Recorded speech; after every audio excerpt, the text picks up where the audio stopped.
Bismillahirrahmanirrahim.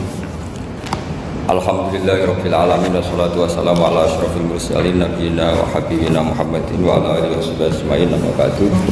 Yang terhormat Rektor, Dekan dan semua dosen UI.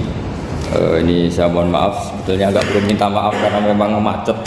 Tadi macet di jalan. Saya mau membaca bab tentang faslun fi nafil ibad bi kullil bilad.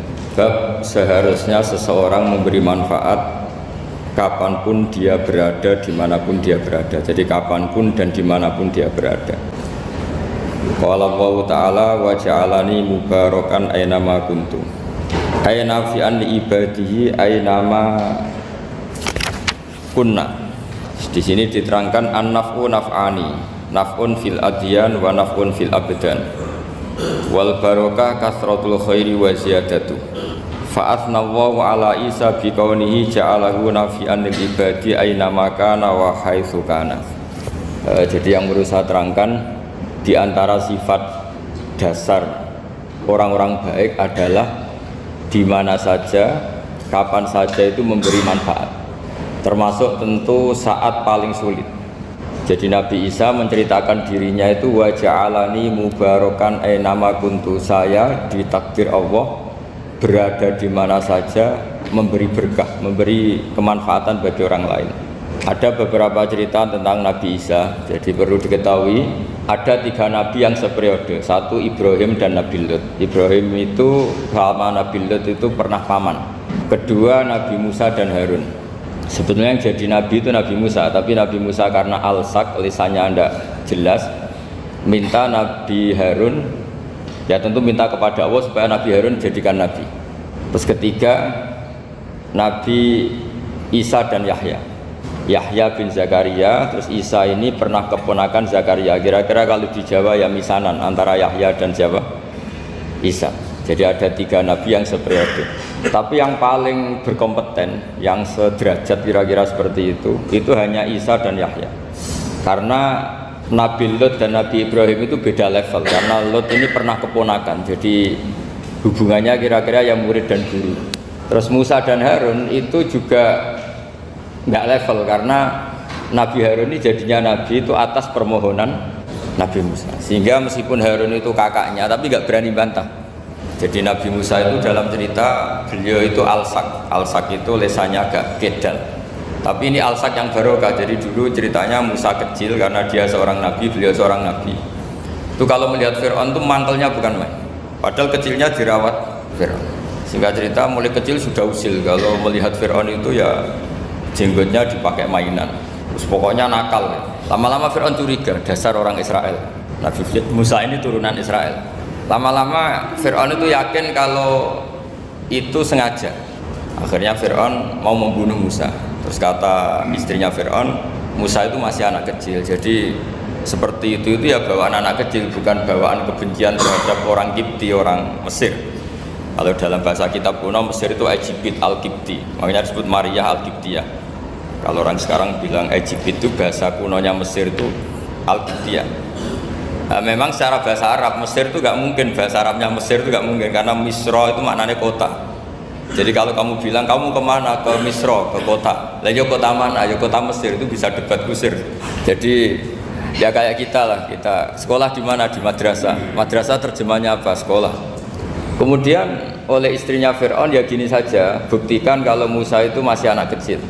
Masyhur itu dalam cerita dikasih bara api sama apel.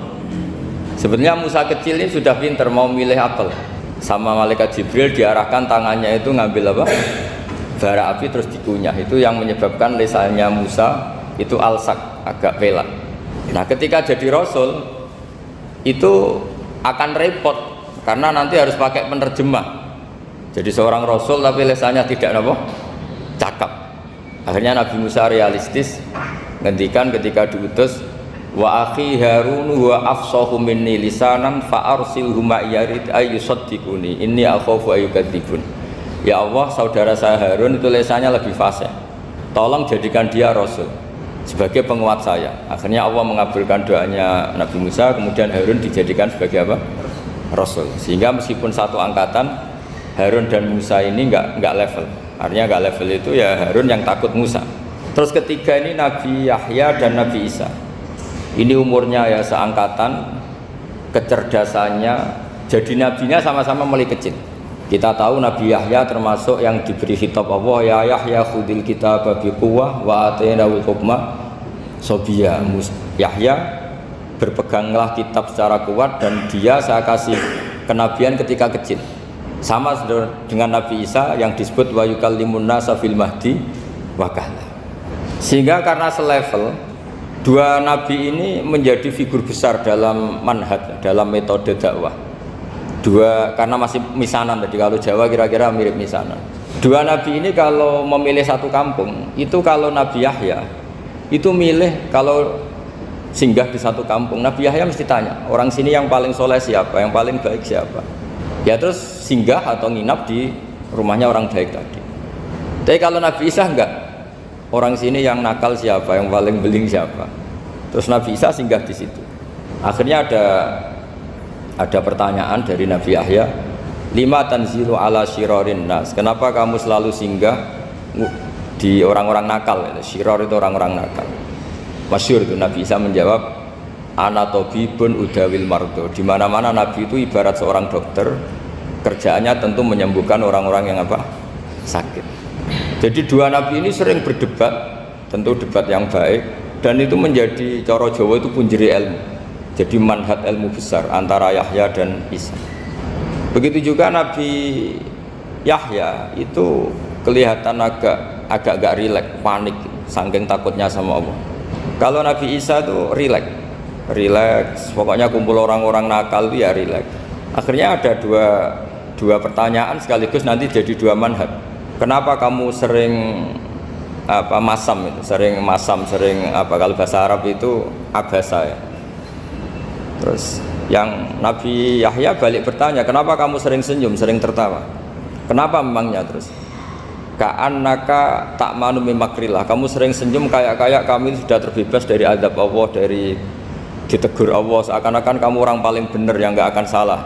Nabi Isa balik tanya, sama kamu sering masam, sering merut, ka'annaka taqnatu min rahmatillah, seakan-akan kamu putus asa dari rahmatnya Allah. Sehingga kemudian itu jadi manhaj besar. Kalau terlalu senyum ya dianggap orang yang kayak nggak punya perasaan dosa gitu. Tapi kalau terlalu masam, terlalu merenggut, seakan-akan rahmat Allah itu terbatas, sehingga seakan-akan Allah itu rahmatnya nggak cukup lah untuk mengelola manusia ini. Sehingga itu jadi metode besar yang masyhur itu dalam sebuah hadis Nabi ngendikan, ulama ummati ka anbiya Bani Israil. Ulama umatku itu kapasitasnya atau fungsinya atau manfaatnya setingkat nabi-nabi Bani Israil. Karena ketika umat ini enggak ditunggui para nabi setelah Rasulullah SAW, itu yang nunggui hanya ulama. Tapi ulama ini sudah cukup mewakili para nabi Bani Israil. Dan banyak syurahul hadis, para penyarah hadis mensarahkan, Nabi tidak ngendikan ulama ummati kamisli seperti saya, tapi ka'ambiyai Bani Israel, bagaimana nabi-nabi Bani Israel. Nabi Bani Israel itu macam-macam, termasuk ada yang tidak nikah, yaitu yang bernama Yahya dan Isa. Delala umatnya Nabi itu ada orang alim alamah yang ilmunya melegenda, yaitu namanya Imam Nawawi, itu tidak nikah sampai kabudut. Meskipun dalam ajaran syariatnya Nabi an-nikah sunnati, tapi selalu ada orang yang ditakdir tidak nikah karena masyhur, karena sibuk ngurus ilmu, bukan karena tidak laku. Yang jelas itu bukan karena tidak laku. Imam Nawawi itu ganteng, orangnya ya normal, tapi karena sibuk nulis, beliau sampai kabudut itu tidak nikah. Imam Sibawayh itu suka sekali sama ilmu, menjadi istri utamanya ya ilmu itu. Dia ganteng, Sibawayh itu maknanya tuh apel, dia ganteng sekali, sampai banyak cewek yang seneng. Akhirnya dia nikah, tapi nggak pernah dikumpulin. Dia belajar terus. Ketika beliau ke pasar, dulu nggak ada supermarket, beli kertas, kitabnya dibakar semua sama istrinya. Dikira istrinya terus mencintai dia, malah diceraikan. Itu siapa? Imam Sibawayh. Terus ada umatnya Nabi yang paling unik di dunia, mungkin Pak dosen, saya kiai pun nggak bisa niru. Itu ada orang tuh ganteng sekali, istrinya cantik sekali. Itu tahu-tahu sudah 10 tahun tidak pernah hubungan suami istri. Karena ketika si suami itu tahu istrinya cantik, itu langsung sholat sujud syukur, sholat terus, saking senengnya punya istri cantik. Yang istrinya cantik juga solihah, tahu suaminya ganteng ya terus sholat terus syukur. Itu sampai berhari, sampai bertahun-tahun. Terus ketika ketemu cocokan, dek kita sudah nikah berapa? Terus dilihat kayaknya sudah 10 tahun tapi tidak pernah hubungan. Oh itu nggak kebayang itu. Ganteng sama cantik, kalau jelek sama jelek itu mungkin. Yang satu bilang naudzubillah, satu itu kan nunggu rafa saja. Ini nggak ganteng sama cantik. Nah kenapa kualitas ulamanya Rasulullah itu bisa seperti Nabi Bani Israel? Karena agama ini, umat ini sudah ada ditunggui para nabi. Sehingga mau tidak mau kualitas ulama, alhamdulillah barokahnya Nabi itu berkualitas kayak nabinya Bani Israel. Nah ini penting sekali saya utarakan supaya dicek saja. Kalau kita nggak percaya dicek saja dalam hadis-hadis sahih. Misalnya begini, ketika Nabi memenangkan perang Badar itu ada Asra Badrin, tawanan-tawanan perang Badar. Nabi suka musyawarah, suka rembukan. Ya Abu Bakrin, menurut kamu tawanan ini diapakan? Kata Abu Bakar, hum asyiratuka, mereka itu keluarga engkau, orang-orang Quraisy. Ya dibebaskan saja, pakai tebusan. Nanti uang itu kita kelola supaya jadi penguat Islam, dan orang-orang ini merasa utang jasa karena harusnya dibunuh tapi kita bebaskan. Terus tanya, bagaimana kamu ya Umar, menurut kamu? Kata Umar, ini kan orang-orang yang dulu ingin bunuh kamu, yang ingin menghabisi jenengan, ingin dan sudah ngusir jenengan. Ya setelah ketangkap ya dibunuh, kok repot. Apa kata Rasulullah? Rasulullah spontan ngendikan, inna masalah kayak Abu Bakrin kama sali Ibrahim, kamu ibarat kayak Nabi Ibrahim. Izqala faman tabi'ani fa innahu minni wa man asani fa innakal ghafurur rahim. Jadi Nabi Ibrahim itu unik, melihat umat itu sesyafakoh itu. Syafakoh itu banget sayangnya. Nabi Ibrahim cara berpikir, faman tabi'ani fa innahu minni, orang yang ikut saya ya Allah pasti golongan saya, tentu layak masuk surga. Wa man asani, orang yang mendurhakai saya, fa innaka ghafurur rahim, engkau maha pengampun. Bukan yang mendurhakai langsung masuk neraka, enggak, engkau maha pengampun. Wa masaluka ya Umar kama salin Nuh, isqala rabbi la tadzar ala ardi minal kafirina dajjara. Umar, kamu mirip Nabi Nuh, inginnya semua orang kafir dihabisin. Ya masyhur kan Nabi Nuh itu nggak ingin ada orang kafir sampai ada banjir tufan. Nah kalau sampean tanya bedanya apa dengan garis keras sekarang? Bedanya ya beda sekali. Kalau Nabi Nuh benci sama orang kafir itu diserahkan yang punya, sehingga yang punya yaitu Allah yang menghukum dengan banjir bandang. Tapi kalau kita kan kadang kita bertindak sendiri, jadi potensi disalahkan. Yang jelas dalam hadis-hadis sahih, Nabi Nuh itu tidak bisa mensyafaati karena itu. Ketika diminta ini hadis sahih, bukan ada di Bukhari, ada di Muslim. Karena biasanya kalau di kota itu ditanya ini sahih enggak. Untungnya yang tanya kadang enggak paham, ini alhamdulillahnya jadi wah repot. Nabi Nuh itu diantara sebabnya enggak bisa mensyafaati adalah pernah corong Jawa maksudno kaume. Kalau dalam bahasa Arab itu da'a li Zaidin berarti mendoakan positif, kalau da'a la Zaidin mendoakan negatif. Kalau orang Jawa itu ada doa, ada pasot. Nabi Nuh adalah orang yang pernah maksudkan kaumnya. Saya cerita sedikit tentang Nabi Nuh dan Nabi Ibrahim. Nabi Ibrahim dianggap tadi cerminannya Abu Bakar, dianggap niru Ibrahim, cerminannya Umar dianggap niru Nabi siapa? Nabi Nuh. Lalu kalau sampean tanya, bedanya gimana? Begini logikanya.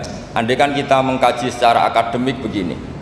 Ada ulama besar namanya Abdul Hasan Asyadzili, itu masyhur di Indonesia menjadi Thariqah Syadziliyah. Terus ada seorang muridnya minta gini, ya Abdul Hasan Asyadzili, tolong saya dikasih ijazah supaya saya tidak pernah maksiat di bumi ini. Karena saya takut sama Allah, kalau saya maksiat itu merasa tidak nyaman dengan Allah. Abdul Hasan Asyadzili ini malah marah besar. Atuhibbu alla tadhharu maghfiratuh.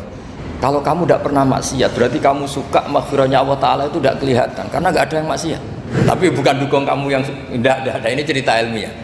Tapi kalau Said Abdul Al-Haddad itu kebalikannya.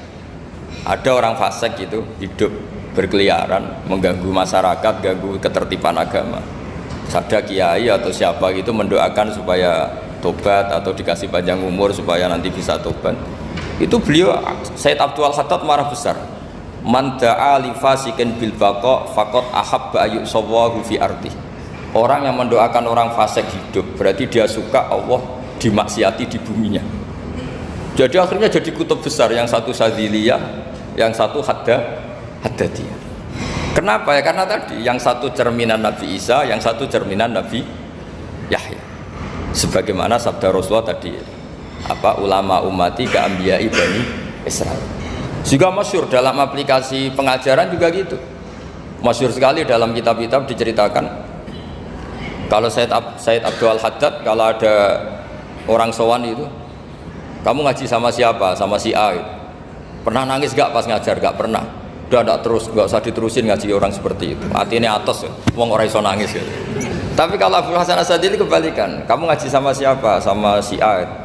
Pernah tertawa enggak kalau ngaji? Enggak pernah. Udah enggak usah ngaji sama orang itu. Orang enggak bisa syukur katanya. Jadi itu manhaj besar. Nah, akhirnya orang-orang kayak kita ini enggak jelas semua. Nangis ya bisa, syukur, guyu ya bisa. Cuma celakanya kalau kita nangis karena tidak punya uang, kalau guyu karena punya uang, itu masalahnya. Tapi kalau wali-wali dulu enggak. Kalau senyum ya karena saking yakin rahmatnya Allah itu wasiat rahmatu. Kalau nangis ya karena takut azabnya Allah. Kalau kita kan enggak, sangat-sangat materialistik. Ini yang membedakan kita.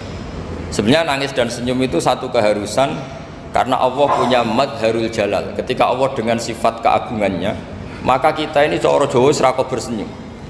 Tapi Allah itu kadang sebagai madharul jamal, adanya satu keasikan.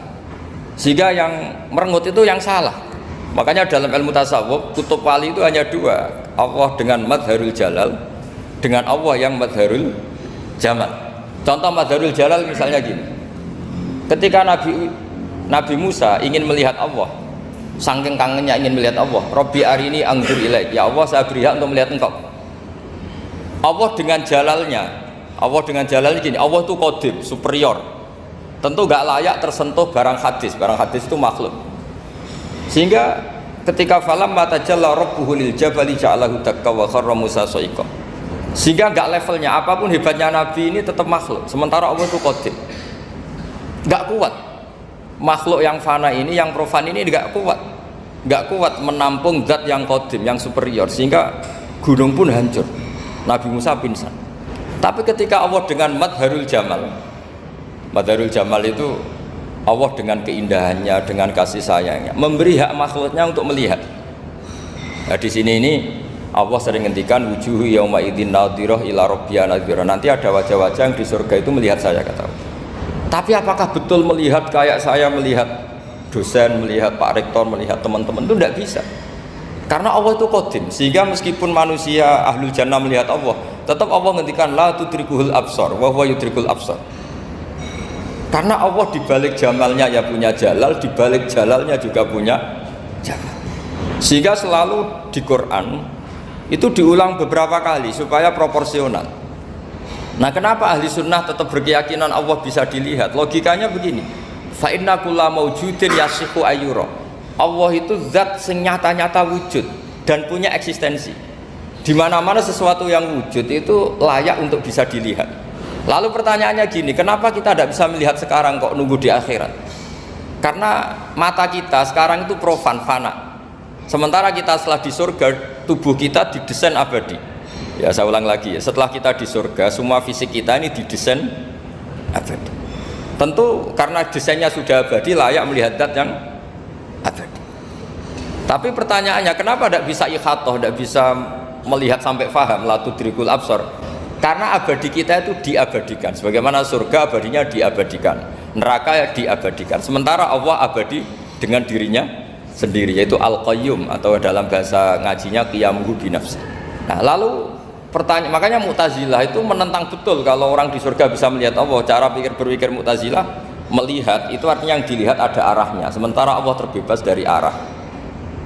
Tapi kata ahli sunnah cara berpikir tidak seperti itu. Melihat itu pokoknya tahu. Nah, tahu karena mata itu karena kita ditakdir tahu itu karena mata. Sebetulnya yang menjadikan tahu itu tidak mata. Ya kalau tahu ya tahu saja, bukan harus pakai mata. Itu cara berpikir ahli sunnah wal jamaah. Jadi saya beri ya bocoran. Kenapa madzhab ahli sunnah itu yang dipilih oleh banyak mayoritas di dunia, jumhur itu. Ahli sunnah itu dianggap pikirannya lebih orisinal. Misalnya ahli sunnah kalau ditanya, kenapa kamu melihat? Ya melihat saja. Kenapa kamu mendengar? Ya mendengar saja. Kesannya itu tidak rasional, kayak orang yang nggak pinter itu. Tapi sebetulnya itu yang benar. Jadi cara berpikir ahli sunnah itu melihat itu menjadi tahu. Menjadi tahu itu bisa karena mendengar, bisa karena melihat, bisa karena dikasih tahu, bisa karena bersentuhan. Sebab itu di Quran itu ada ayat ala ya'lamu man khalaqa, bukankah zat yang menciptakan itu menjadi tahu. Sehingga kenapa Allah itu selalu tahu? Karena Allah yang menciptakan. Kalau kamu tahu karena mata, sekali itu jauh maka kamu tidak melihat. Atau kamu sekarang buta, kamu tidak melihat. Atau tertutupi barang itu maka kamu tidak melihat.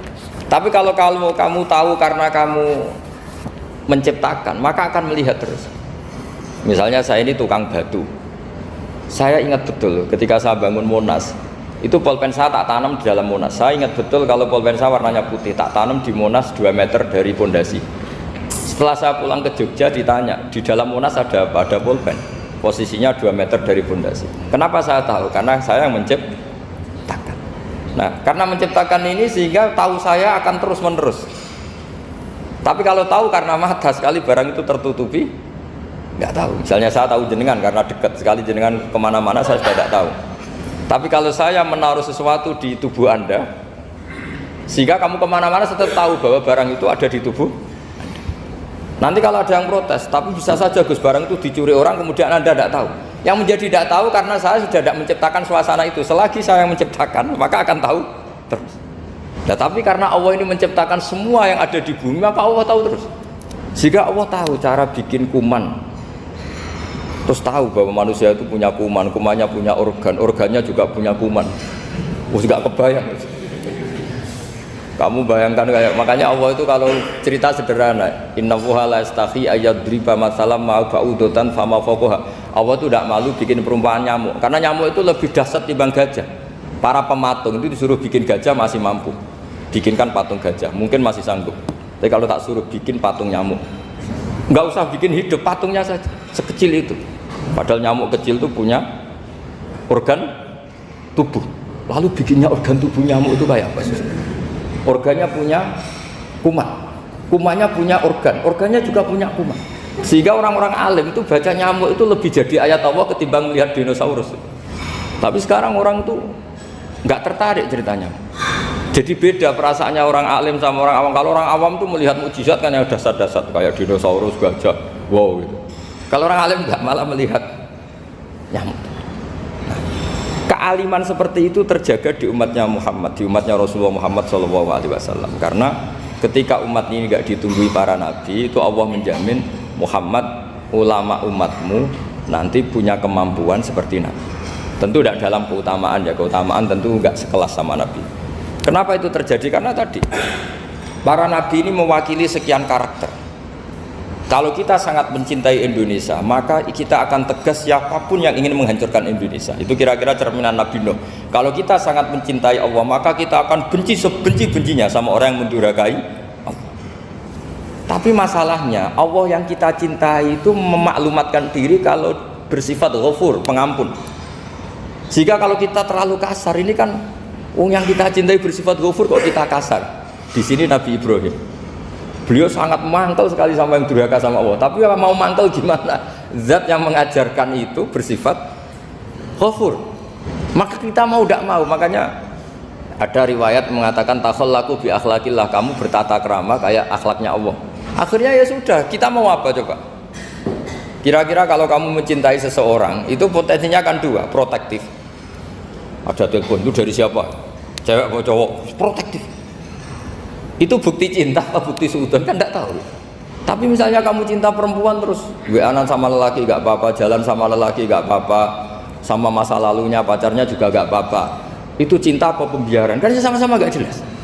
Nah kira-kira mencintai Allah itu kira-kira analoginya seperti itu. Kalau yang satu protektif, Allah harus zat satu-satunya yang disembah, gak boleh didurhakai, gak boleh dikhianati kok. Sehingga ini sangat keras sekali. Nah, ini Nabi Nuh. Di sini ada Nabi Ibrahim, karena orang yang zat yang kita cintai bersifat Ghafur. Jika kalau kita terlalu tegas, beda dengan sifatnya Allah yang bersifat Ghafur. Nah umatnya Nabi seperti itu mulai dulu. Ada yang moderat, ada yang keras, ada yang setengah keras, setengah moderat. Ada yang ngambil sikap, oh udah mangan turu, ngenteni mati. Nah, itu lebih baik itu timbang punya ijtihad tapi gak jelas, mendingan. Itu ada riwayatnya. Suatu saat ibadah akhir umatku terbaik adalah tidur. Maksudnya tidur itu gak ngambil sikap, masyhur itu. Saya beri riwayat yang ada di Bukhari Muslim. Satakunu fitanun Al-qaid fiha khairun nal qaim wal qaim fiha khairun nal masyi wal masyi fiha khairun nasai. Nanti di akhir zaman tuh banyak fitnah, kata Rasulullah, yang duduk lebih baik ketimbang yang berdiri, yang berdiri lebih baik ketimbang yang jalan biasa lebih baik ketimbang yang jalan bergegas. Man tasyarrafa laha tastasrifu. Fitnah itu adalah siapa yang terlibat maka akan semakin parah. Sehingga semenjak itu ulama berpikir nanti di akhir zaman kalau ada fitnah itu sebaiknya orang ngambil sikap sepasif-pasifnya, secuek-cueknya. Jadi semua syurahul hadis sepakat makna hadis ini apa? Orang disuruh sikap secuek-cuek. Saya beri riwayat yang ada di Bukhari Muslim. Satakunu fitanun al-qaid fiha khairun nal qaim wal qaim fiha khairun nal masyi wal masyi fiha khairun nasai. Nanti di akhir zaman tuh banyak fitnah, kata Rasulullah, yang duduk lebih baik ketimbang yang berdiri, yang berdiri lebih baik ketimbang yang jalan biasa lebih baik ketimbang yang jalan bergegas. Man tasyarrafa laha tastasrifu. Fitnah itu adalah siapa yang terlibat maka akan semakin parah. Sehingga semenjak itu ulama berpikir nanti di akhir zaman kalau ada fitnah itu sebaiknya orang ngambil sikap sepasif-pasifnya, secuek-cueknya. Jadi semua syurahul hadis sepakat makna hadis ini apa? Orang disuruh sikap secuek-cuek. Misalnya pilihan presiden, contoh kecil pilihan presiden. Mungkin para intelektual nggak merasa, tapi kalau ulama itu cara berpikir beda. Pilihan presiden, kamu fanatik milih A, yang satu fanatik milih B, ya presiden atau bupati atau gubernur. Terus yang satu bilang gini, wah kalau nggak di presideni A, nggak di bupati A, nggak di gubernur A, negara ini rusak. Mungkin betul dari segi jejak rekamnya A ini bagus. Tapi pertanyaannya secara tauhid, bagaimana Anda menggantungkan kesejahteraan sama makhluk? Kamu nggak pernah terusik begitu kan para intelektual? Itu kan melukai. Bagaimana mungkin Anda menggantungkan kesejahteraan dengan seorang makhluk? Wah kalau di presiden A pasti Indonesia makmur, kalau bupati A pasti Sleman makmur, pasti Bantul makmur. Nah, bagaimana mungkin makhluk yang sedang soleh kamu pastikan selalu soleh? Wong dia makhluk bisa berubah. Sementara yang B misalnya fasik, wah kalau dipimpin B pasti rusak negara. Bagaimana kamu pastikan B yang fasik selalu fasik? Dia saja dia husnul khotimah. Yang fasik pas mimpin jadi soleh, yang soleh pas mimpin jadi fasik. Akhirnya ulama karena tahu sifat manusia itu rubah-rubah dan kendali di tangan Allah, sikapnya nggak jelas. Saya ini termasuk orang yang terkenal nggak jelas. Karena kalau ditanya, Gus sampean milih presiden mana, bakti mana? Sanut pangeran sing dadi aku loyal. Wah, anut pangeran yo kacau. Wah, luwih kacau menan anut pangeran kata saya. Ini kan sudah tidak sambung karena pikirannya ulama memang tidak beda, cara berpikir ulama itu beda. Bahkan bapak saya itu kalau didik saya itu begini. Kalau meseli saya atau ngirim saya dulu itu kan pakai mesel. Ha ini uang kamu 500.000 untuk kamu. Mesti ditambahi 100.000 ini tuh buat jajan sama teman-teman. Mesti ada uang pokok, ada uang sodako. Dulu saya sering tanya, kenapa bapak sangat menghormati teman-teman saya? Kata bapak, kue mondok, aku raiso nyukupi, sing iso nyukupi ya konco-konco. Ternyata betul, rata-rata anak kuliah atau anak mondok, uang pribadinya kan 8 hari dari dikirim sudah habis. Berarti kan masih 22 hari, kok bisa hidup itu kan barokahnya teman-teman. Malah yang agak beling itu 1 hari sudah habis, berarti ada 29 yang bergantung sana sini. Sehingga Nabi dulu cara ngendikan itu unik. Kata Nabi, da'un nasa yarzuqu wahu ba'duhum ba'duh. Manusa barno wae, engko saling memberi rezeki. Ketika ada collab, Medina itu pernah collab. Terus sekarang pernah defisit itu. Beberapa pakar ekonomi datang ke Rasulullah, ya Rasulullah, sa'ir, tolong dikasih harga standar. Tapi apa jawabannya Nabi? La tusairu fa inna Allaha huwal musair. Kamu jangan kasih harga, Allah sendiri yang menentukan harga itu. Terus kata Nabi, kenapa engkau begitu ya Rasulullah? Ini negara harus ditentukan harga karena gini-gini. Kata Nabi, saya tidak ingin ketemu Allah dalam keadaan dolim. Tapi ini tentu di teori ilmu modern ini masalah. Tapi menurut orang modern. Tapi kalau menurut ilmu hakikat itu nggak akan masalah. Misalnya, kenapa Nabi tidak menentukan harga dalam keadaan negara seperti itu? Jawabannya pakar-pakar hakikat. Ya saya ulang lagi, pakar-pakar hakikat begini. Misalnya ada orang menimbun supaya nanti harganya mahal. terus ditimbun terus sampai nunggu harganya mahal. Lama-lama dia sadar kalau timbunannya nggak ada gunanya karena ternyata orang nggak beli. Nah, ketika orang nggak punya kemampuan beli, yang menimbun juga tidak punya uang. Nah, tapi kalau sampean tanya, tapi Gus nak tuku barang pokok kan kita mati karena kehabisan stok. Itu masalah tauhid Anda. Bagaimana mungkin kamu membayangkan seorang makhluk tidak bisa hidup atau nggak dapat rezeki? Nabi itu orang yang sampai ke derajat hakikat, dari tidak pernah bayangkan gitu. Saleh sampean jadi orang yang tauhidnya masalah. Sehingga terus bayangkan, wah kalau negara ini chaos, wah kita makan apa? Kalau negara nggak stabil, wah kita gimana? Itu tidak bisa seperti itu. Dulu ketika kita dijajah Belanda, itu kiai-kiai kita, Mbah Hasyim Asy'ari, Mbah Ahmad Dahlan, mondoknya di Mekah. Sampai alim alama, dua beliau, Mbah Hasyim sama Mbah Ahmad Dahlan itu ngajinya sama-sama Syekh Khotib Minangkabau. Cuma Mbah Hasyim lebih menekuni ke Syekh Mahfud Termas, yang satu menekuni Syekh Khotib Minangkabau. Jadi dua beliau itu ngaji di guru yang sama. Mbah saya, buyut saya itu ya sudah mondok Mekah. Itu zaman dijajah Belanda. Sekarang kita agak dijajah, nggak mondok di sana. Buyut saya itu zaman itu sudah haji. Buyut kelima saya itu dulu kalau ingin cari tempat yang teduh itu masuk ke gua. Itu masuk gua itu hanya kepalanya saja, kakinya masih di luar. Karena gua di Arab tidak seperti gua di sini. Kalau gua di sini kan orang bisa masuk semua. Kalau gua Arab kan hanya celah-celah batu-batu besar. Sehingga ketika Rasulullah hijrah ke Madinah singgah di gua Sur, kata Abu Bakar gimana? Andai kan yang ada orang kafir di depan gua, kata Abu Bakar gimana? Andai kan mereka melihat kakinya pasti melihat kita, karena gua di sana itu satu tubuh tidak bisa masuk penuh. Kalau gua di sini kan ada yang mobil saja bisa masuk. Nah itu bahasa ya, kalau mau istirahat itu masuk gua, separuh badan di dalam gua, separuhnya masih di luar. Nah sekarang terus kita bilang, wah kalau kita negara tidak stabil kita haji kemana? Dulu zaman dijajah Belanda kita bisa haji. Soal kebahagiaan, nenek moyang pulau jenengan tuh anaknya banyak, dijajah Belanda, jajah Jepang ya nyatanya anaknya banyak-banyak. Itu kira-kira bahagia apa enggak? Nah, artinya gini ya, tentu kita tidak ingin dijajah itu tentu ya, tapi kita ini selalu latah. Wah kalau ekonomi jatuh kita makan apa? Kalau kita dijajah kita tidak perlu seperti itu. Rahmatnya Allah Ta'ala itu akan adrokatna. Rahmatnya Allah Ta'ala akan menemukan kita apapun kondisi kita, apapun keadaan kita. Ini cara berpikir tauhid. Sehingga Nabi itu tidak pernah bayangkan umatku narata tunggoni piye, ditunggoni Allah.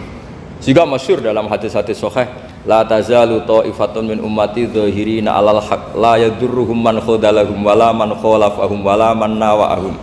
Selalu di umatku ada kelompok-kelompok yang selalu membela kebenaran dan tidak akan terkalahkan oleh kesesatan di akhir zaman. Kenapa? Cara berpikir orang tauhid itu sederhana begini. Allah menamakan dirinya Al-Hadi, penunjuk jalan. Dan sifat Allah pasti nafidah karena Allah tidak terkalahkan. Sama seperti Allah menyifati dirinya Ar-Razzaq, Ar-Razik yang memberi rizki. Maka orang segoblok apapun, selumpuh apapun, selemah apapun tetap dapat rizki. Sama, Allah mensifati dirinya Al-Hadi, memberi petunjuk. Maka zaman serusak apapun orang tetap dapat petunjuk. Sehingga kita tidak perlu khawatir, wah nanti zaman kalau sudah rusak nasib Islam gimana? Ya coba sekarang nasib Islam gimana? Ya baik-baik saja. Dulu ditunggoni wali songo ya banyak orang Islam, sekarang nggak usah wali songo, ditunggu dosen-dosen yang ngajar aja nunggu digaji. Kiai pidato ya ada yang beri salam tempel. Itu kalau nuruti definisi ikhlas itu tidak ada yang masuk. Tapi meskipun demikian agama juga jalan. Kenapa agama ini jalan? Karena Allah Al-Hadi, penunjuk jalan. Ketika Allah mensifati dirinya penunjuk jalan dan sifatnya Allah pasti nafidah, pasti terjadi. Karena Allah tidak pernah gagal. Sehingga agama ini akan ada terus sampai akhir zaman. Coba Amerika kayak apa, Islamfobia. Di Amerika tambah lama tambah banyak Islam, Eropa juga gitu, Australia juga gitu. Andai kan nuruti teori sosial, sudah dunia sudah materialistik kayak gini, orang dohirnya itu akan meninggalkan agama. Nyatanya enggak juga. Saya pernah di Korea seminggu, itu di negara ateis. Itu TKI ke sana tuh nyari uang. Ternyata ya kepikiran bikin masjid, bikin komunitas Islam. Coba siapa yang menggerakkan hati itu? Hanya Allah Subhanahu wa Ta'ala. Ya, jadi cara berpikir tauhid saya ulang lagi, saya mohon sekali di pengajian ini saya cerita wajah alani mubarakan aina ma kuntu. Jadi cara berpikir sekian nabi, terus kita punya karakter tertentu, kita milih nabi ini itu sah. Karena ulama ummati ka ambiyai bani Israel. Ulama umatku itu ibarat kayak nabi bani Israel. Jadi ada yang milih tadi seperti Nabi Isa fokusnya ngurusi orang-orang nakal. Itu juga bagus karena di mana-mana nabi itu seperti dokter. Tapi Nabi Yahya hanya berkawan sama orang-orang soleh. Kita tahu berkawan orang fasik itu resiko ketularan.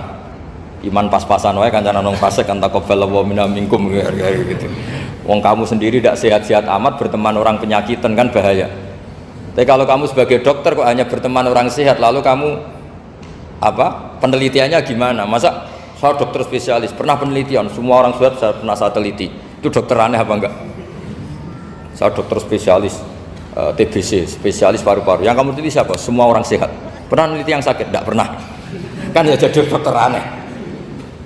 Tapi misalnya terus kamu sendiri terus berteman orang penyakitan terus, kan ya rawan tertular. Ini ada dua figur yaitu Nabi Yahya dan Nabi siapa? Ya saya kira demikian.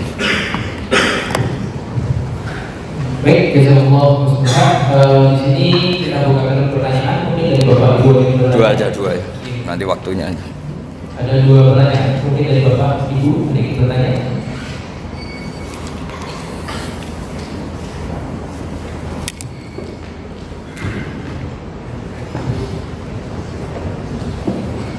Assalamualaikum warahmatullahi wabarakatuh. Assalamualaikum warahmatullahi wabarakatuh. Saya akan bertanya kajian yang kemarin, Gus. Ya. Kemarin tidak mengatakan bahwa kalau berdoa itu sedikit-sedikit saja, hanya pokok saja gitu. Gimana? Tapi ada ulama itu. Ulang lagi Kak, kemarin mengatakan bahwa kalau berdoa nggak usah panjang-panjang, pendek aja. Tapi banyak ulama mengatakan bahwa kalau doa itu yang banyak, karena doa itu ibadah. Ini asal berlaku. Terus banyak ulama itu yang mengatakan doa itu ibadah, doa itu intinya dari ibadah. Itu gimana? Oh ya. Terima kasih. Assalamualaikum warahmatullahi wabarakatuh. Dan ini gak apa-apa di sini aja. Jadi jelas ya ada ayatnya ud'u rabbakum tadarru'aw wa khufyah. Terusannya apa? Innahu la yuhibbul mu'tadin. Kalau kamu berdoa itu yang tadarru'. Tadarru' itu ya yang sangat sopan, wa khufyah secara diam-diam atau secara enggak berlebihan. Terusannya ayat innahu la yuhibbul mu'tadin. Allah itu tidak suka orang yang melewati batas. Itu termasuk melewati batas dalam doa karena ada unsur mendikte Allah. Saya memberi contoh tadi, misalnya kita sebagai cowok berdoa, ya Allah saya ingin punya istri cantik, sholihah, nasabnya baik, nggak pernah cerewet, nggak pernah apa. Itu kan nanti nyarinya juga susah. Nanti kalau Allah menjabatkan itu adanya di surga, ning donya ora payu rabi, kira-kira. Nah itu sudah berlebihan. Terus kalau ada ulama mengatakan doa itu mukhul ibadah, itu maksudnya gini. Doa itu bukti kita minta itu bukti kita lemah. Nah merasa lemah itu sudah bagian dari ibadah. Makanya masyhur itu syairnya Abdul Al-Haddad itu. Fadu'ai wabdihali dalilun li 50 qori itu. Jadi saya berdoa itu hanya sebagai bukti saya butuh Allah. Saya sendiri tidak punya kepentingan mustajab apa enggak. Jadi wali-wali yang mengatakan doa itu mukhul ibadah, sebetulnya itu malah wali-wali yang dari awal enggak kelintas disembadani apa enggak. Butuhnya dia itu menunjukkan bahwa saya ini lemah, buktinya posisinya minta. Itu yang dimaksud mukhul ibadah. Tapi kalau kita berdoa terus posisi kita protes, katanya kamu baik ya Allah, engkau baik, ternyata enggak juga, buktinya semua doa saya enggak kamu kabulkan. Wah, ini malah doa kriminal jadinya. Jadi yang dimaksud mukhul ibadah itu doa itu bukti minta itu bukti lemah. Makanya ada syairnya Abdul Al-Haddad masyhur, fadu'a ibabdihali dalilun li 50 qori. Jadi saya minta engkau ya Allah itu bukti saya butuh. Jadi itu bukan dua hal yang harus dipertentangkan. Jadi kalau doa dikatakan apa? Ibadah karena di doa itu minta. Nah, minta itu bukti merasa kita lemah. Berarti kita sa'il Allah mas'ul. Kita minta Allah yang kita mintain. Kita menengadah Allah yang berposisi memberi. Itu saja sudah cukup sebagai ibadah. Meskipun doa kita tidak mustajab. Karena memang tadi seperti itu. Kalau di ilmu-ilmu tasawuf itu apa ya? Doa itu memang benar-benar sudah mukhul ibadah karena tadi perasaan merasa butuh sama Allah itu. Nah, merasa butuh itu, nah kalau kita berdoa merasa butuh sama yang kita minta, itu dalam ilmu tasawuf sudah kriminal, berarti kamu lebih butuh makhluknya. Misalnya begini ya, saya ingin punya rumah bagus, terus setelah punya rumah kredit saya utangnya banyak. Sebetulnya saya itu tidak pernah ingat Allah, gara-gara utang banyak, kredit jatuh tempo, terus melibatkan Allah. Ya Allah, saya ini utang banyak ini, terus tolong dibayar ya. Sebetulnya saya itu ingat utang, cuma Allah tak libatkan kan gitu. Lah itu tidak akan jadi wali, yang jenis ini tidak akan jadi wali. Saya ingin jadi dosen, melibatkan siapa ya nanya? Melibatkan Allah, terus malam-malam bangun melibatkan Allah. Itu artinya apa? Kamu itu lebih ingin yang kamu minta ketimbang ingin Allah. Kalau wali itu enggak gitu, kangen Allah, terus tahu Allah itu zat pemberi, karena tahu Allah zat pemberi terus minta. Maka yang dikangen itu ya Allahnya dulu. Kalau kita kan enggak, punya kasus dulu, punya keinginan banyak dulu, baru ingat siapa yang bisa ya. Oh Allah, terus Allah kita libatkan. Ya untungnya Allah baik, mau ramal utang bukan mikir, untungnya Allah tidak jawab itu. Jadi itu bedanya wali. Kalau wali itu kangen Allah dulu, baru minta. Kalau kita enggak, banyak masalah dulu, baru melibatkan Allah. Nah yang jenis ini tuh bahaya, kalau nggak disembadani mesti ngomel ya. Gusti katanya kalau yang minta kamu kabulkan, ternyata ini enggak. Nanti kalau Allah jawab, kamu itu tidak kangen saya, kamu itu kangen uang, kangen perempuan cantik yang kamu inginkan, terus kamu melibatkan saya. Urusannya apa saya dengan itu, Pak? Makanya tidak usah nuntut karena awalnya sudah salah. Ya saya kira itu ya. Jadi ada ayat apa? Ud'u rabbakum tadarru'aw wa khufyah. Terusannya apa? Innahu la yuhibbul mu'tadin. Itu di semua tafsir dikatakan Allah gak suka orang yang berlebihan dalam doa. Berlebihan tadi misalnya minta sesuatu yang terlalu besar, atau permintaan kemarin saja lanu addi syukroh, kita tidak bisa memenuhi mensyukuri, sudah minta lagi. Misalnya seorang jomblo, targetnya kan asal payu nikah, tapi setelah nikah bayangkan istrinya sholihah, tidak cerewet, itu kan berlebihan. Hilang status jomblo saja belum kamu syukuri kok sudah minta yang macam-macam. Jadi harusnya kan syukur dulu ya. Sekedar laku nikah ini kan ada syukur yang harus, seperti jadi dosen juga gitu. Sekedar jadi dosen harus kita syukuri dulu karena menjadi kita tidak nganggur. Itu kan satu harkat sosial yang luar biasa. Jangan tahu-tahu sudah hari kedua cari intensif, cari ini itu, syukurnya aja belum sudah kemana-mana. Lah itu sudah mu'tadin, sudah melebihi apa? Batas. Ya saya kira demikian. Satu lagi. Ya, monggo satu. Iya. Assalamualaikum warahmatullahi wabarakatuh. Kami melihat bahwa semua perguruan tinggi itu alumni-alumninya umroh itu banyak sekali. Namun apa yang terjadi, mereka itu sebenarnya titelnya sudah pekerja. Nah, karena karakter saya seorang guru ini, saya tersadar beberapa tahun kemarin, maka saya menemukan sebuah pendidikan yang saya anggap itu revolusi pendidikan, yaitu masuk bondol. Bondol itu adalah itu alumninya kalau nggak menjadi kiai, dia menjadi pengusaha. Rata-rata itu, padahal itu setingkat kesampaian.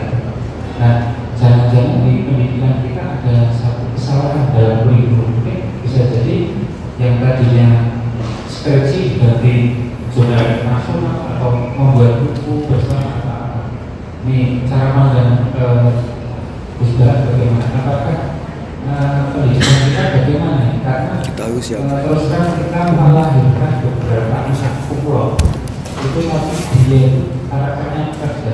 Beda dengan dia Jerman dengan kiai yang lain, dia pasti multi passion. Jadi dia juga kiai, dia juga bekerja. Nah, apakah ada apa di kurikulum kita? Terima kasih. Assalamualaikum warahmatullahi wabarakatuh. Bisa ngulang?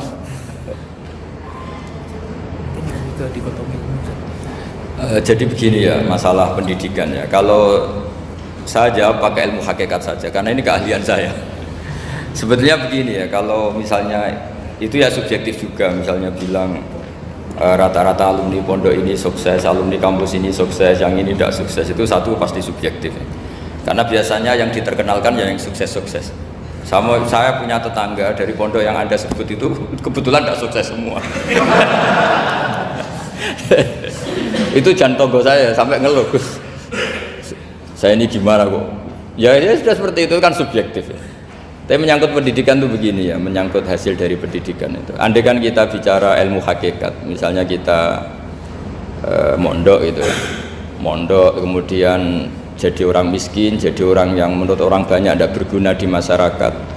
Ternyata kita ini orang yang kelihatan tidak punya karir, tapi kalau malam sujud sama Allah, punya anak niat memperbanyak orang sujud, terus punya ibu yang sakit-sakitan kita rawat, meskipun kita tidak jadi dosen, tidak jadi menteri.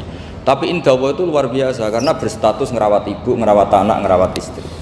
Nah Islam itu datang dengan jargon-jargon seperti itu. Sehingga Nabi kalau muji itu ada Uwais Al-Qarni, ini orang yang luar biasa. Ternyata dia itu punya ibu lumpuh yang kalau kemana-mana harus digendong. Ketika tetangga-tetangganya berhasil sowan Rasulullah itu Uwais Al-Qarni tidak bisa. Karena setiap ibunya dipamitin mau sowan ke Rasulullah itu sama ibunya nggak boleh. Tapi apa yang terjadi? Justru dipuji-puji Nabi sebaik-baiknya kurun. Kurun itu waktu adalah kurun yang ada Uwais Al-Qarni. Saya punya teman, ini kisah nyata, saya berkali-kali ngisi ngaji di komunitas ulama. Ini mungkin tidak bagus untuk kampus, tapi harus saya utarakan supaya ya kita evaluasi. Saya bilang gini, saya ini jadi kiai itu sering iri sama orang goblok. Orang goblok itu barokah kata saya gitu. Itu kiai-kiai kaget semua karena saya bilang orang goblok itu barokah. Saya beri contoh gini, misalnya saya pinter, terus juara MTQ, juara hafal Quran atau juara baca Quran secara tartil, ujung-ujungnya saya dapat hadiah umroh atau apalah, atau hadiah rumah atau apa. Pertanyaannya adalah mendapat. Saya ulang lagi, mendapat. Sementara ada santri yang bodoh, gara-gara bodoh itu dosen UI yang enggak, jadi kiai yang enggak, akhirnya dia jadi pekerja di Korea. Barokahnya bodoh tadi. Karena di Korea melihat orang ateis, akhirnya dia kepikiran bikin masjid. Sebagian gajinya disumbangkan untuk masjid. Ini bodoh pendiri masjid. Tapi kita gara-gara dosen dakwah di masjid, ini pinter dapat uang dari masjid. Nah ini bukan nyindir, ini biasa saja. Ini maksud saya.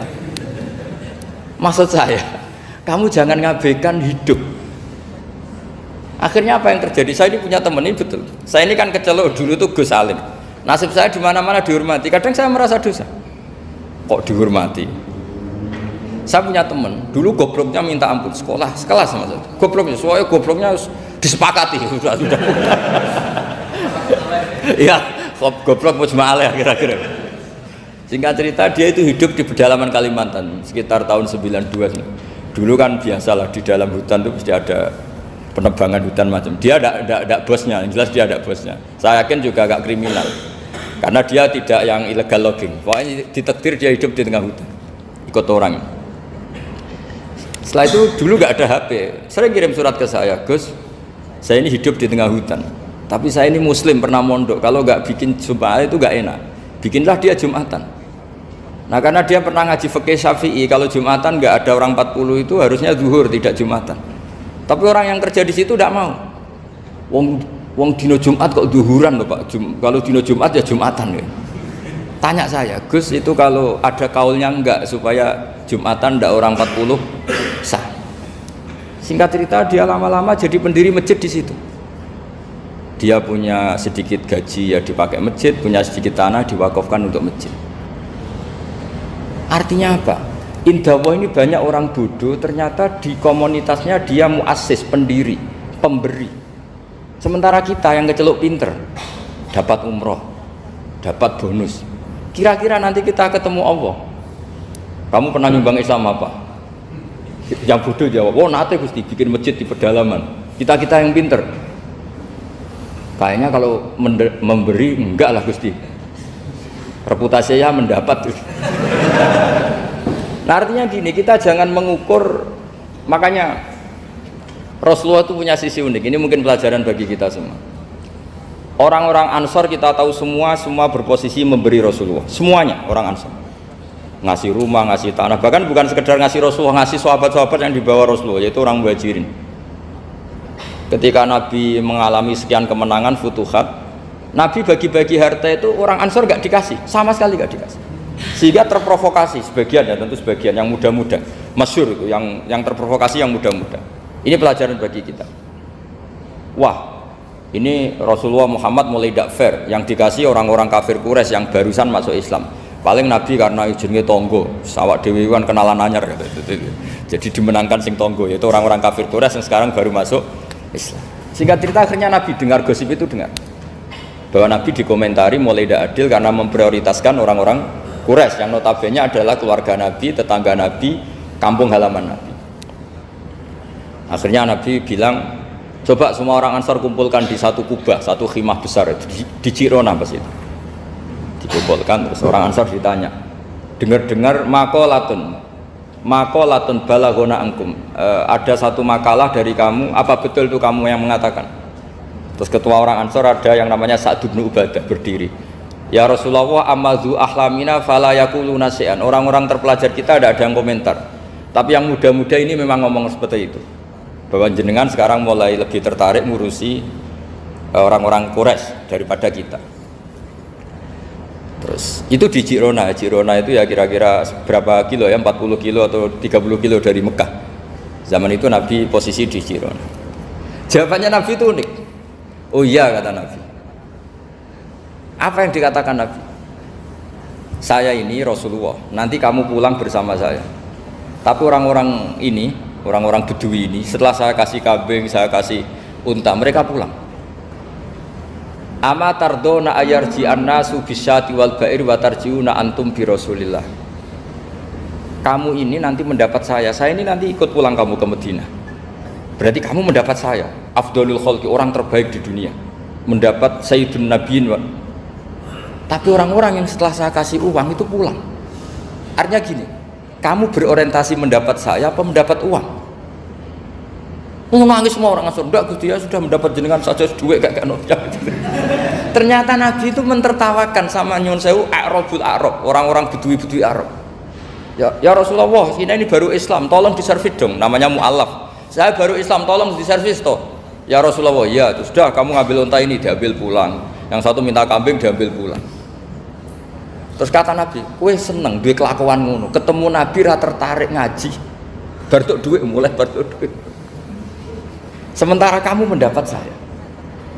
Intinya Rasulullah ingin mengajarkan ke orang-orang Ansor, kamu dulu tuh heroik, posisinya memberi untuk Islam, maka heroik kamu tidak akan saya batalkan.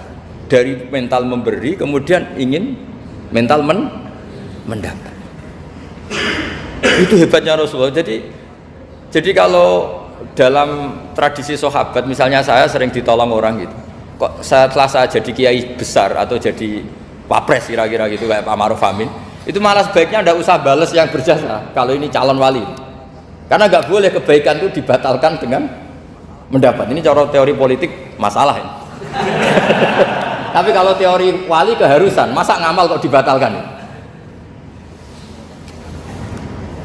Nah kan ini ngaji, kalau ngaji itu ya daftarnya jadi wali, jangan jadi politikus kan gitu. Jadi ibarat kita, coba sekarang banyak kampung itu geger kan gara-gara itu.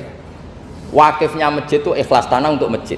Lu anak cucunya kok terus ambisi jadi imam, jadi pengurus takmir, padahal tidak layak. Mereka mungkin tidak alim, tidak soleh. Ini kan terus gak fair. Wakifnya ikhlas, siapa aja ngelola boleh asal kompeten. Anak cucunya tidak ikhlas. Nabi itu nggak mau. Jika masyhur itu orang Ansor itu ketika Nabi menawarkan, kita sekarang sudah futuhat, apa harta yang kamu kasihkan muhajirin tak kembalikan, sekarang negara mampu. Tidak ya Rasulullah, kita tidak akan mengambil sesuatu yang sudah kasihkan lillahi ta'ala. Orang muhajirin juga sama, ketika di Jirona di Mekah, ini Mekah sudah kita taklukkan, tanah-tanah yang sekarang dikuasai orang kafir, yang dulu kamu tinggalkan lillah, sekarang bisa kamu ambil lagi karena sekarang Mekah sudah dikuasai Islam. Kata orang muhajirin apa? Kita tidak akan mengambil sesuatu yang sudah kita kasihkan lillah. Jadi kamarnya malu yang kita lama sekali bermental memberi, kemudian kita sekarang ingin bermental mendapat. Artinya gini, kalau jenengan mengukur kegagalan itu orang-orang bodoh itu barokahnya luar biasa. Coba kalau semua orang pinter misalnya, kayak saya, kayak Pak Rektor misalnya, itu bingung masyarakat. Barokahnya orang bodoh, di tengah-tengah pasar ada konsultan, Barokahnya dokter-dokter yang bijinya tidak pati bagus, akhirnya di pedalaman ada dokter. Gara-gara prestasi pas-pasan di pedalaman. Coba kalau prestasinya kelas A semua, mungkin sudah hidup di Jerman semua. Indonesia bisa kurang stok penyuluh. Jadi pertanyaan jenengan tadi, ya tadi kalau saya disuruh jawab dengan ilmu hakikat, Allah merencanakan ini sudah luar biasa. Orang digawe pinter, setengah goblok. Ini semuanya kalau ilallah wa fillah itu semuanya barokah. Karena tadi nggak bisa bayangkan. Andai kan tidak ada santri sing rapati pinter, itu di pedalaman Kalimantan itu tidak ada yang jadi dai. Oh kalau pinter nggak mau, pasti nggak mau. Barokahnya goblok tadi. Sampai saya ini tahadus bin nikmat. Sampai mereka bilang gini, sekarang kan ada telepon, sering telepon saya, Gus, jenengan jangan mati dulu. Karena kalau jenengan mati kita jadi kiai juga selesai. Karena mereka tuh nggak pinter tapi jadi kiai di Papua, di pedalaman mana-mana. Itu kalau ditanya halal haram sudah tidak bisa. Mau ngerti nak sholat itu madem mulan itu aja. Jadi setiap ada pertanyaan hukum mesti nelpon saya. Kadang tamunya nunggu, Gus jawab saiki mati nak rabu jawab. Karena tamunya nunggu.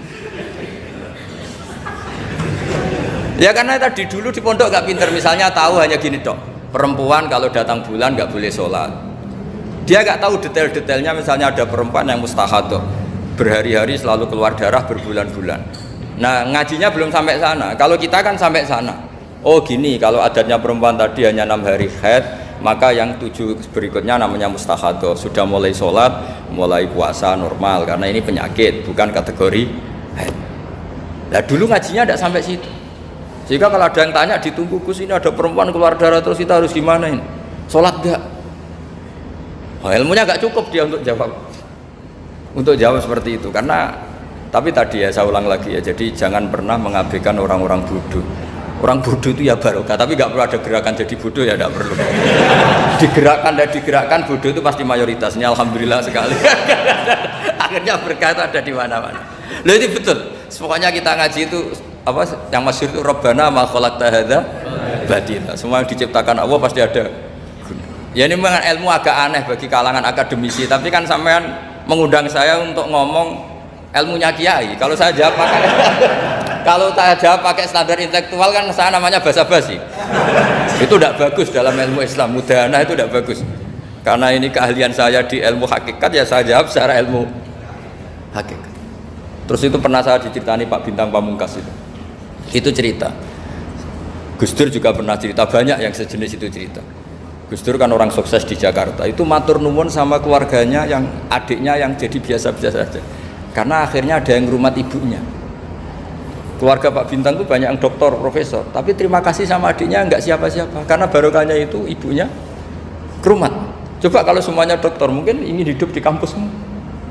Kiai juga gitu, kalau ada kiai top, biasanya punya adik yang enggak pati top. Dan kiainya top bisa kemana-mana, karena ada adiknya yang enggak top, yang rumah ibunya, yang rumah tanah. Jadi sebetulnya Allah sudah mempersiapkan sedemikian rupa. Tapi kalau kita tidak syukur, ya jadi repot. Itu tidak hanya cerita tentang Gus Dur, Bintang Pamungkas, mungkin Pak Jokowi, Pak Soekarno, semuanya sama lah. Pasti di balik orang top-top ini ada orang-orang yang berkorban untuk kebaikan keluarga di internal. Dulu ada sahabat namanya Abdul bin Umi Maktum, itu buta. Itu tidak pernah ikut perang karena buta. Tapi setiap Nabi perang itu yang jaga Madinah itu Abdul bin Umi Maktum. Tapi terus jangan bilang orang baru kayak buta ya, tidak usah gitu. Pokoknya saya cerita Rabbana ma khalaqta hadza batila, bahwa engkau ya Allah yang kau ciptakan ini tidak ada yang enggak ada guna. Kira demikian. Assalamualaikum warahmatullahi wabarakatuh. Oke, baiklah teman-teman semua, sedulur-sedulur ngaji Nahdlatul Ulama, itulah reaksi ngaji kita bersama dengan Kiai Haji Bahauddin Nur Salim atau Gus Baha, yang mana Gus Baha pada ngaji kali ini itu ada di Pondok Pesantren LP3IA Narukan Rembang, dan itu merupakan pondok pesantrennya Gus Baha.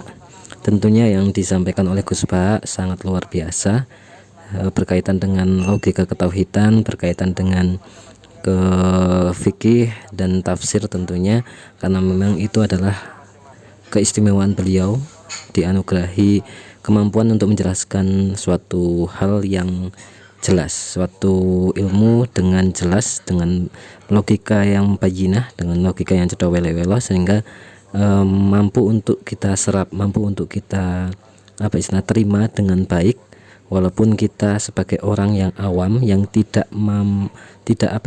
belum punya kemampuan, ataupun dalam artian di sini adalah kita belum punya ilmu di situ. Kita sebagai orang awam, bukan ahli tafsir, bukan ahli fikih, bukan ahli hal-hal lainnya, bukan ahli kitab, tapi kita mampu untuk menerima apa yang dijelaskan oleh Gus Baha. Ilmu itu luar biasa yang disampaikan oleh Gus Baha, tetapi kita mampu untuk menyerapnya karena apa yang disampaikan oleh Gus Baha yaitu penyampaian yang menggunakan pedagogik, penyampaian yang menggunakan istilahnya semacam deskripsi, narasi, ataupun penjelasan yang jelas, yang masuk akal, sehingga mudah untuk kita terima, karena akal kita itu pasti akan menerima yang ma'ruf dan akan menolak yang mungkar sebenarnya gitu teman-teman. Oke, itu teman-teman, semoga menjadi ilmu yang manfaat dunia akhirat untuk kita semua, menjadi amal ibadah Gus Baha yang berkah memberkahi untuk kita semua. Semoga kita senantiasa bisa istiqomah ngaji bersama dengan Gus Baha. Kita doakan bareng-bareng semoga Gus Baha senantiasa sehat, panjang umur, diberkahi kesempatan untuk terus-menerus memberikan keilmuannya kepada kita semua, sehingga kita bisa menerima ilmu yang insya Allah akan membawa kita ke dalam surganya Allah bersama dengan Gus Baha. Oke, itu saja teman-teman. Terima kasih, mohon maaf banyak kesalahan. Sekali lagi terima kasih. Wassalamualaikum warahmatullahi wabarakatuh.